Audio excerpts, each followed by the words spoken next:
పాపము కన్నా ముదురు రోగం మరొకటి లేదు, గుర్తుపెట్టుకోండి. పాపమే అన్నిటికీ సర్వనాశనాలకి కారణం పాపమే.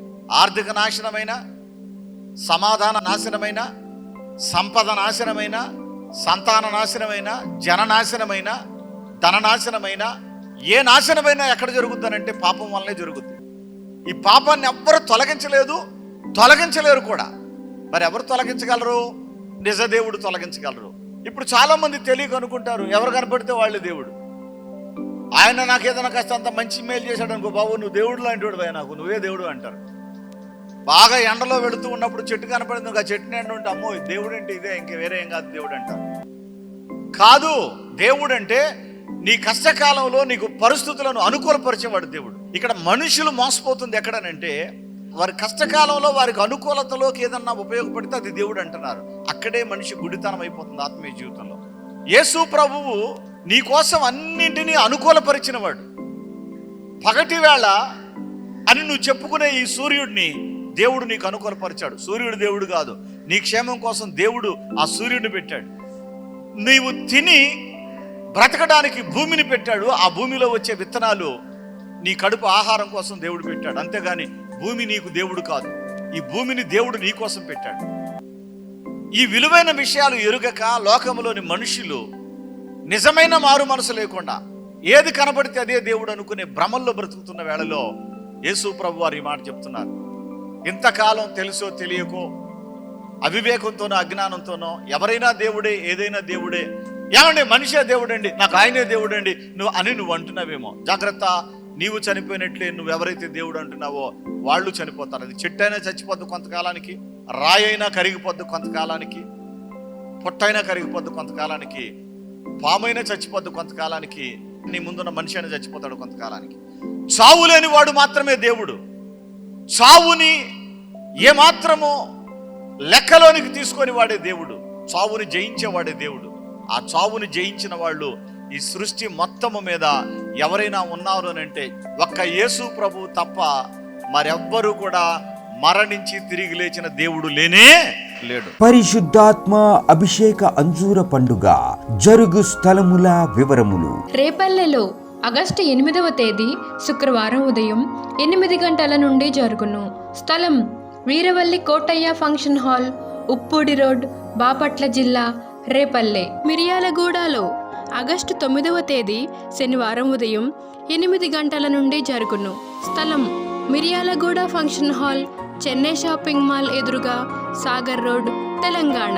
మార్కాపురంలో ఆగస్టు 9వ తేదీ శనివారం ఉదయం 8 గంటల నుండి జరుగును.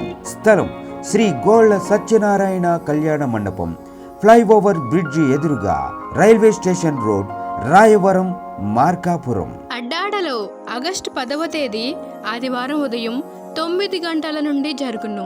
స్థలం సిలువ మిషన్ స్వస్థతశాల, గుడివాడ పామర్రు మధ్యలో, అడ్డాడ. ఒంగోలులో ఆగస్టు 11వ తేదీ సోమవారం ఉదయం 8 గంటల నుండి జరుగును. స్థలం కాపు కళ్యాణ మండపం, బస్టాండు దగ్గర, ఒంగోలు. నెల్లూరులో ఆగస్టు 12వ తేదీ మంగళవారం ఉదయం 8 గంటల నుండి జరుగును. స్థలం GPR గ్రాండ్, ముత్తుకూరు గేటు దగ్గర, మినీ బైపాస్ రోడ్, నెల్లూరు. నరసరావుపేటలో ఆగస్టు 13వ తేదీ బుధవారం ఉదయం 8 గంటల నుండి జరుగును. స్థలం paradise function hall, Ravipadu road, hotel 7 ఎదురుగా, పల్నాడు జిల్లా. నంద్యాలలో ఆగస్టు 13వ తేదీ బుధవారం ఉదయం 8 గంటల నుండి జరుగును.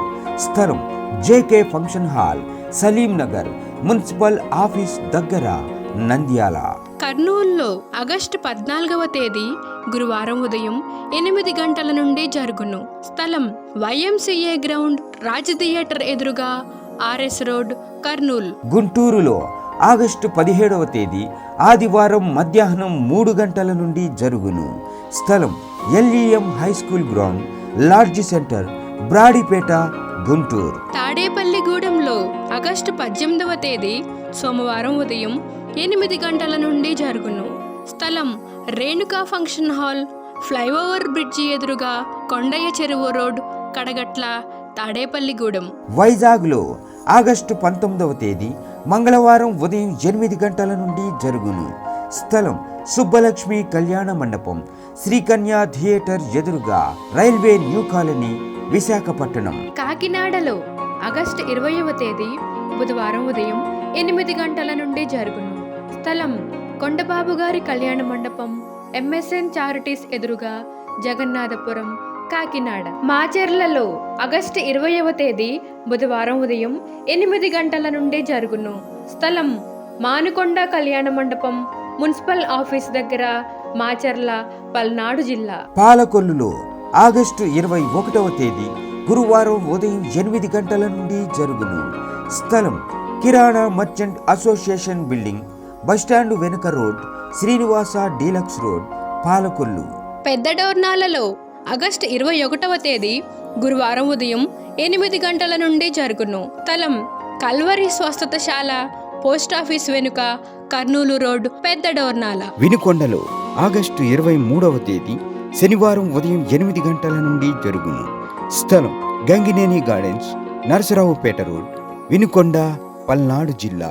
ఏలూరులో ఆగస్టు 24వ తేదీ ఆదివారం మధ్యాహ్నం 2 గంటల నుండి జరుగును. స్థలం Shubhalekha conventions, Chintalapudi road, Kandrikagudem centre, Eluru. రాజమండ్రిలో ఆగస్టు 25వ తేదీ సోమవారం ఉదయం 8 గంటల నుండి జరుగును. స్థలం Lutheran church ground, Janipeta, church gate, Apsara theatre దగ్గర, రాజమండ్రి. గుంతకల్లులో ఆగస్టు 27వ తేదీ బుధవారం ఉదయం 8 గంటల నుండి జరుగును. స్థలం మహేంద్ర కళ్యాణ మండపం, Tilak Nagar, SLV theatre road, Guntakal. డోన్లో ఆగస్టు 27వ తేదీ బుధవారం ఉదయం 8 గంటల నుండి జరుగును. స్థలం లక్ష్మీ ఫంక్షన్ హాల్, కొత్త బస్టాండ్ ఎదురుగా, డోన్. పోయిన సంవత్సరం హైదరాబాద్ వెళ్ళిన 2వ రోజులకి నాకు జ్వరం వచ్చింది, టైఫాయిడ్ జ్వరం వచ్చి కాళ్ళు, ఏళ్ళు, జాయింట్లు మొత్తం పట్టుకుపోయినాయి. కనీసం ఆటో ఎక్కియాలన్నా కానీ 2 మనుషులు పుట్టుకుని ఎక్కించిన తర్వాత నన్ను ఇక్కడ వద్దాయి బాబు, నాది రుద్రారం, హైదరాబాద్ నుంచి రుద్రారం పంపించేసేయ్యా, నేను రేపల్లో చూపించుకుంటానని అన్న.